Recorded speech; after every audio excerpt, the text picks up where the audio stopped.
mysterious traveler.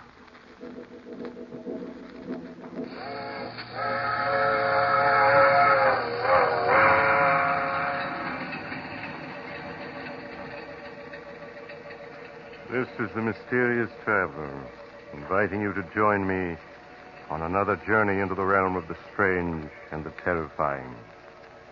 I hope you will enjoy the trip, that it will thrill you a little and chill you a little. So settle back, get a good grip on your nerves, and be comfortable, if you can. Where are we going?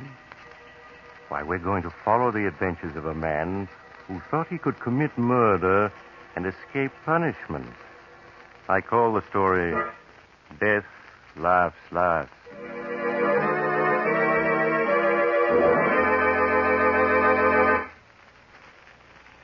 It was while I was practicing medicine in an eastern city that Edward Harrison brought his wife Mary to me for an examination.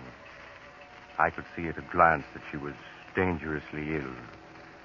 When I had finished my examination, however, I tried to conceal her true condition from her till I had a chance to speak privately to her husband. It isn't anything serious, is it, Dr. Smith? Oh, please tell me that it isn't. Well, I'm afraid it's too soon to say, Mrs. Harrison. Until the X-ray plates are ready, I can't say yes or no. Oh, but... Now your husband is waiting outside. He's probably beginning to worry, so... Oh, yes, of course. Here's your wife, Mr. Harrison. You must have thought I'd kidnapped her. No, but I was getting a little worried, Doctor. I hope you didn't find anything very wrong. Well, I took several X-rays, but I won't be able to tell much until they're developed. I'd like your wife to come back day after tomorrow, if she can. Of course, Doctor. What time would be the best? Well, any time that's convenient to you. Now, I'll write out a prescription your husband can have filled. Will you step in for a moment, Mr. Harrison? Sure thing. With you in a moment, Mary. Of course, darling. Sit down, won't you, Mr. Harrison? All right. Now, what is it, Doctor? Mr. Harrison, your wife is dangerously ill. Does that mean she's going to die? Her only hope is a brain operation. A very difficult and delicate operation. Without it, well, I could only give her 6 months, a year at most. No, it mustn't be. She's got to have the operation, you hear? I must tell you, Mr. Harrison, that only one man in this country has the necessary skill for the operation your wife needs. He's Dr. Howard Richards, and naturally he's in great demand. His average fee for an operation is about $1,500. $1,500? Well, of course, if you can't afford that, you might consider the circumstances and... No, I can afford it. I can afford anything Mary needs. Well, then I'll get in touch with him at once. Yeah, sure. You make the arrangements right away, and I'll get a hold of the money. I'll get it to you by tomorrow, sure.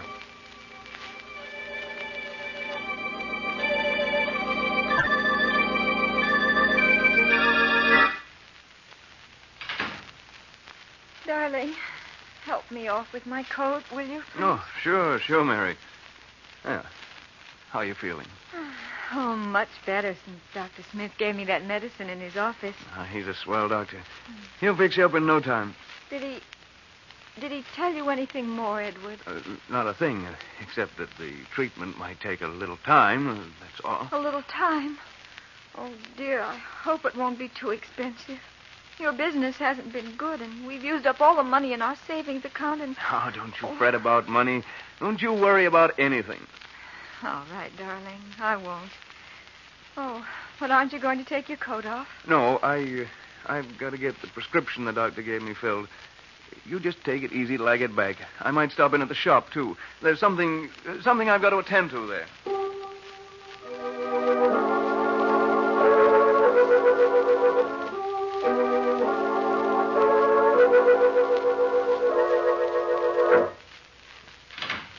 Mr. Danvers, I'm Ed Harrison.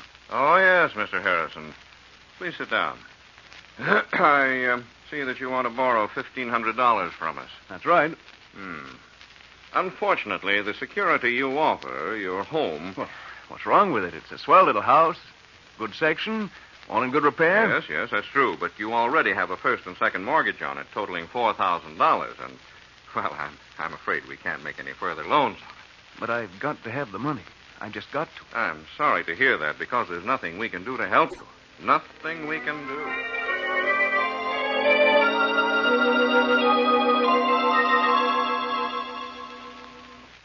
You say you're not employed, Mr. Harrison. No, I own a shop. I'm a locksmith. Mm-hmm.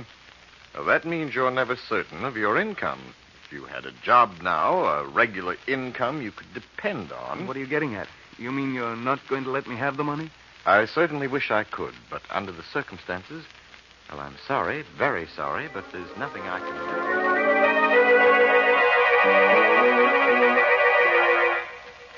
I'm afraid the collateral you suggest isn't satisfactory, Mr. Harrison. We'd lend you the money if we could, but we just can't. Sorry.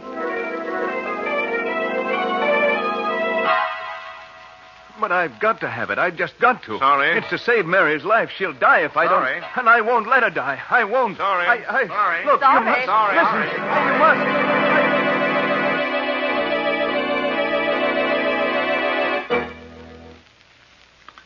Edward, you aren't eating. Oh, and you're so quiet. Dear, is there anything wrong? What? Oh, no, of course not. You're worrying about me, aren't you? Why, no, Mary. I was just thinking about making some changes at the shop. But... Darling, you don't have to lie to me. I know I'm not well, but I'm going to get better. Really, I am, I promise. Of course you are. Dr. Smith said so. You're going to be well in no time. Now I've got to go out. I have an appointment over the other side of the city with Horace Latimer. He wants to see me about something. Something important.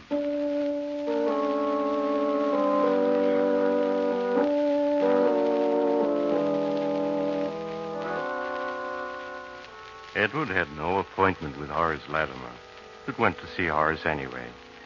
For he and Horace had been boyhood friends, and their paths had separated, and Horace had grown wealthy. But in his desperation, Edward Harrison hoped that Horace would remember the past and would lend him the money he'd been trying to raise all day. Horace could spare it easily. But would he? 1,500. That's rather a lot of money, Ed. I know it is, Horace, but it's for Mary, for an operation. I've got to have it. Yes. Why don't you try the bank? You have a house, a business. I have tried the bank and all the personal loan companies in town. They all turned me down, said the security wasn't good enough. I see. Well, that's too bad. But I don't quite understand why you came to me, Ed. Because we're friends, that's why. Because when we were boys, we agreed that we'd each of us always lend the other a helping hand if we could. Boys don't understand business very well, I'm afraid, Ed. No, I suppose not. They don't understand business. They just understand friendship. You know, if I had the money and you needed it, I'd lend it to you in a minute. I don't doubt that at all, Ed. And you can bet I'd lend it to you if I had it. But that's the trouble. I haven't any ready cash. The income tax, you know, and a couple of shaky investments that I had to bolster up lately. All right, Horace, never mind explaining. I get the idea. You're not going to lend me the money. Oh, really, Ed? I would if I could, but I can't. I'm sorry, Save your but sorrow for somebody else. I don't need your money, you hear? I'll get it someplace else. Yes, I'll get it. Somehow.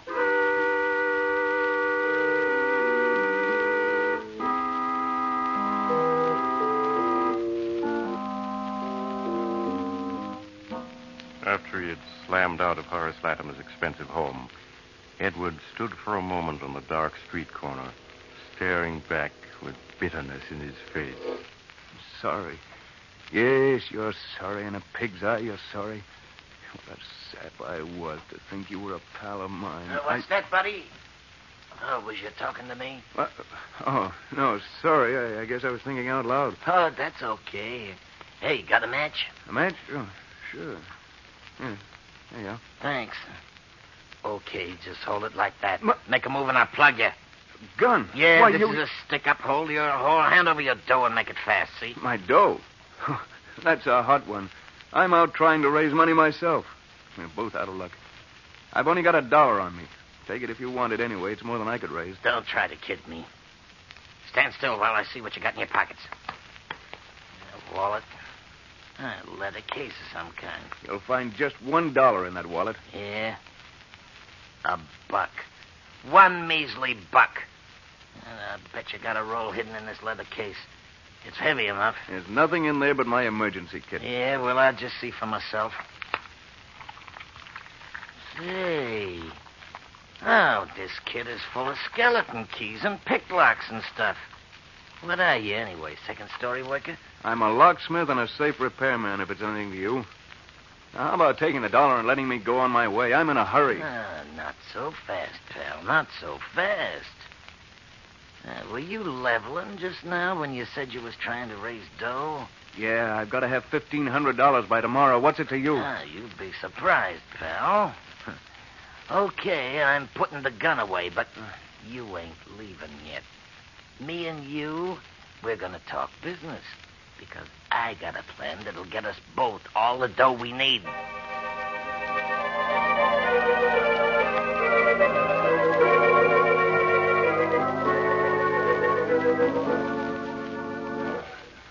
Two more beers, waiter. Coming up. Well, is it a deal on my proposition? I don't know, Mike. Sure you do. There's nothing to it. You can open locks and safes.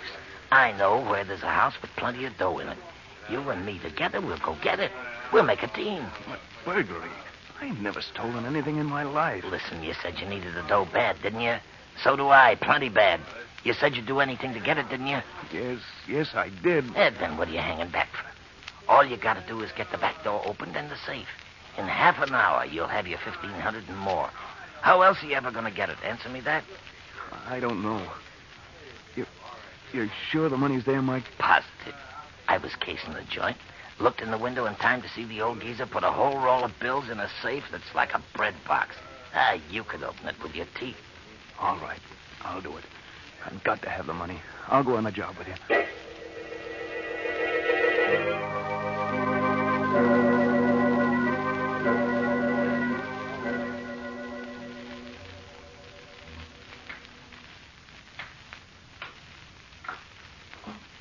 Okay, this is the joint.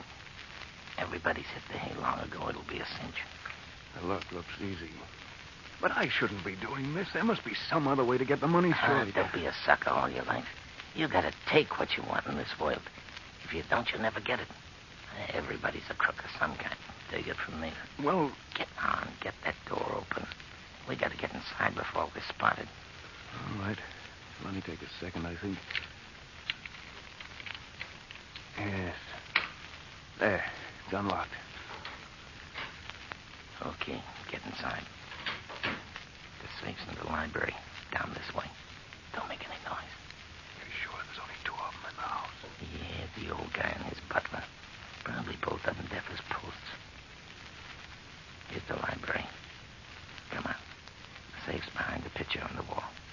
This picture? Yeah, that's it. I'll lift it down. There you are. That safe is just a kid's toy. Go ahead, get it open. It won't be that easy. But I'll have it open inside half an hour.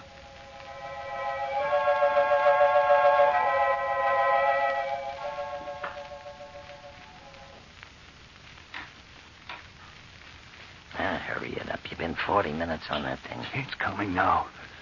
There. It's open. About time, too. Now, let's see what's in it. Here's the cash box. Will I open it? There. Look. Dough, cash, Mazuma. What'd I tell you? There must be thousands there. Easy. Come on, we'll count it and divvy it up. No, never mind. Just give me $1,500. That's all I want. You can keep the rest. Are you kidding? No, that's all I want. Just the $1,500 I need. Okay, it's your funeral. Yeah, here you are. 10, 11, 12, 13, 14, $1,500 bills. $1,500. Yeah, for just an hour's work. Easy money, huh? What do you say? We crack a couple more cribs tonight? No, I just want to get out of here now and... Get behind this door. I'll take care of it. Burglars! Jenkins! Police! Help! What'd you expect me to do? Shake his hand? But you killed him. Yes. I'm an accessory to murder. Cut the guff and let's get out of here, or do you want to get caught? No, of course not. Well, then let's get going. Come on, we can... Stand still, both of you. I have a gun and I have you covered. The butler. If you move, I'll shoot. I can see you perfectly. He's standing on the stairs. He's got a gun. We're caught. No, not yet. We ain't. Not by an old scarecrow with a rusty horse pistol. Put up your hands. I'm going to call the police. You've done something to the master. Okay, we'll put up our hands. Like fun, we will. Oh! I shot him. We got to get out of here in a hurry. Those shots...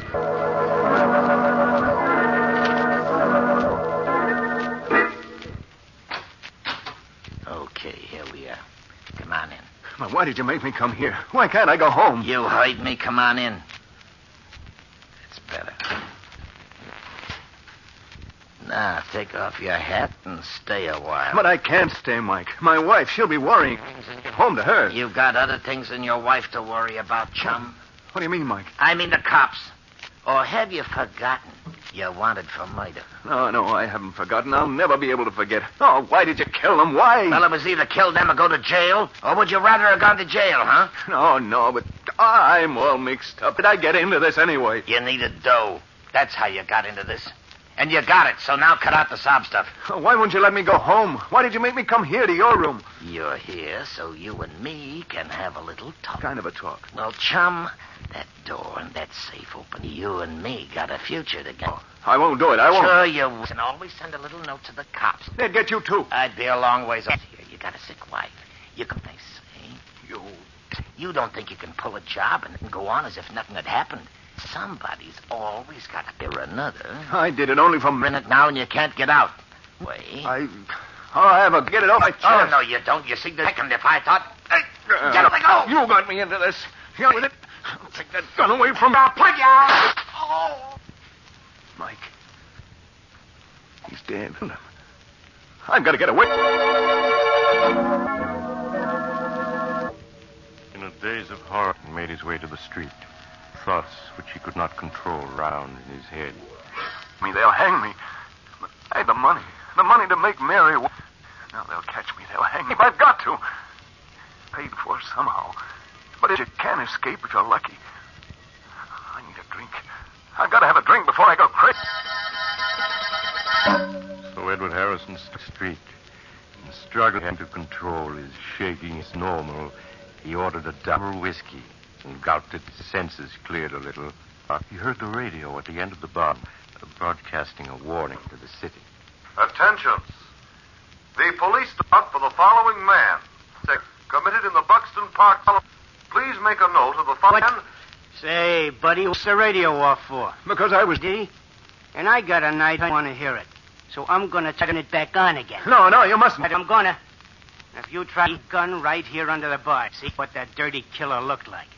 I repeat, beyond night, lean and wiry, with reddish-brown hair, in Buxton Park earlier this evening. Man reported once to her. Now turn you back to our regular night owl program of popular dance tunes. Lean and wiry with reddish-brown hair, huh? Well, that ain't you. You're heavy-set and black-haired. But for a minute there, you had me going. I was positive you was the killer the way you didn't want me to hear the description. I guess you're just jumpy, huh? Well, here, have another drink. On the house. Thanks. I need some sleep. Yeah, that's what I need. Some sleep. How close he had come to giving himself away, Edward Harrison hurried. Mike the police were looking for, not Edward Harrison. They had. Edward Harrison was safe. His own good luck, Edward was asleep. Quiet and troubled by nightmare, Mary was already preparing breakfast. Good morning, darling. I was pretty late. I stopped at the shop. It was pretty did a little work. I forgot to watch the time. Oh, and this morning you look terrible. I know. You're worrying about me. Oh, but you about me. Really, I am. Of course you are. I'm going to see to that. What do you think? Dr. Smith called up last night. He wanted to talk to you. Said he had some good news for you. Good news? Yes, but he wouldn't tell me what it was. I don't know why. He asked for you to stop in at his office this morning. I think I know what it is. Yes. Sure, I'll go right over and see him. Oh, but, darling, you're going to eat breakfast first, aren't you? I'll eat when I get back. I want to see the doctor first. Anyway, I'm not very hungry. Well, all right, Edward. But please hurry back. I want to know what the doctor says, too. Yeah, sure, Mary. I'll be right back. But everything's okay now, darling. Everything's okay.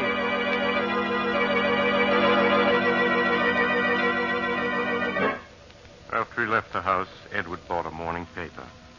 Big headlines told of the murders the night before, but he scarcely saw them.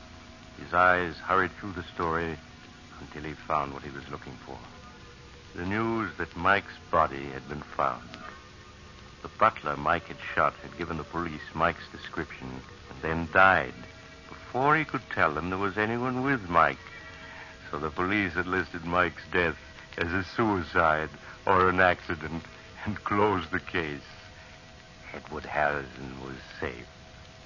Perfectly safe. Safe. I'm safe. Mike was wrong. Sometimes you can get away with murder and not have to pay anything if you're lucky. And I've been lucky. I've been lucky.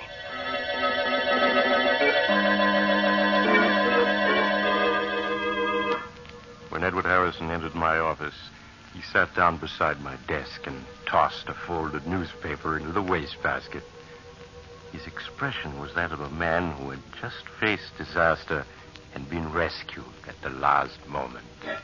Good morning, Doctor. Mary said you'd phoned. You had good news. Yes, Mr. Harrison, I called you last night after I got in touch with Dr. Richards. I wanted to tell you that he had agreed to operate on your wife. Oh, that's swell, Doctor. And I've got the money right here in my pocket. Money, yes. Yes, I was also going to tell you that Dr. Richards had said not to worry about it. You could take as long as you wanted to pay it. As long as I wanted? Yes. Then it wasn't necessary. I didn't have to do it. I didn't have to do it. I'm afraid I don't understand. Never mind, Doctor. I mean, I've got the money. I want to pay it. He's got to take it right away. Well, what's the matter? What are you looking at me like that for? The operation is going to save Mary's life, isn't it? You said it would. You can go back on your word. You can, do you hear? It's not that, Mr. Harrison. Yes, the operation would save your wife's life, but unfortunately, Dr. Richards was the only man in this country able to perform it. Well, so what? He said he'd do it, didn't he? And I've raised the dough to pay him, so what's the hitch? Mr. Harrison, Dr. Richards can't perform the operation now. But you said... He was tragically murdered last night by a burglar who broke into his home in Buxton Park.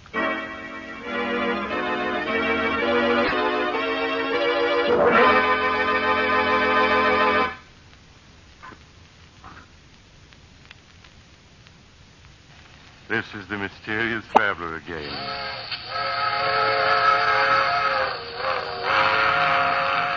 Did you enjoy our little trip into the life of a man who thought he could make good come out of evil? Poor Edward Harrison. He didn't believe that crime must always be paid for by someone, did he? What became of him? Well, after his wife died a few months later, he confessed everything to the police. He didn't have anything to live for, poor fellow. But I hope his experience will teach you that crime really doesn't pay. I always say that if... Oh, you're getting off at the next stop. I'm sorry. But perhaps we'll meet again soon. I take this same train every week.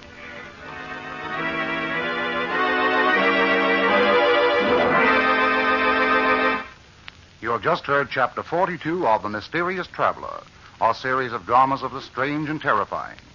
In today's story, Death Laughs Last, Philip Clark played Edward Harrison, Carl Emery played Mike, and Elizabeth Morgan played Mary Harrison. The Mysterious Traveler is written by Bob Arthur and David Cogan, and original music is played by Henry Silverne. The entire production is under the direction of Jock McGregor.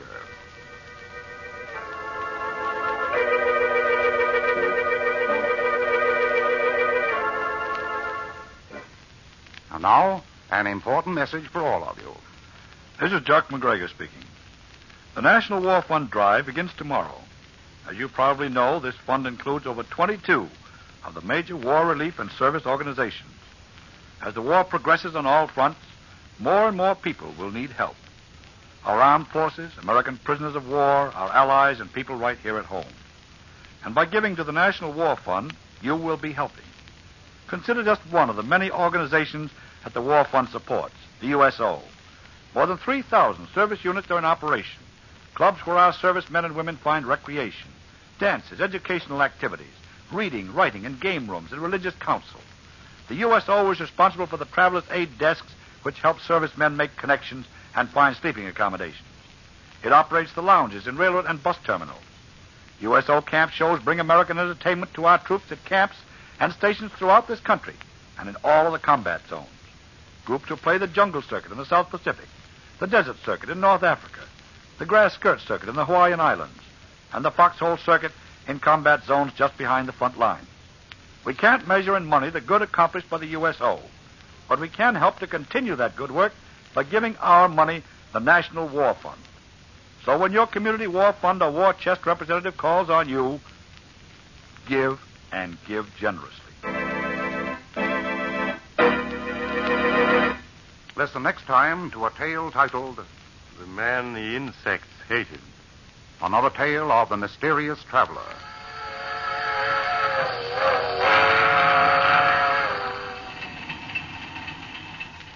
The Mysterious Traveler is presented by WOR Mutual from the WOR studios in New York. Beginning Saturday, October 7th, The Mysterious Traveler will be heard at a new time. It will be presented every Saturday evening at 10:30 Eastern Wartime over most of these same stations. So remember the new time, 10:30 p.m., Saturdays. This is Mutual.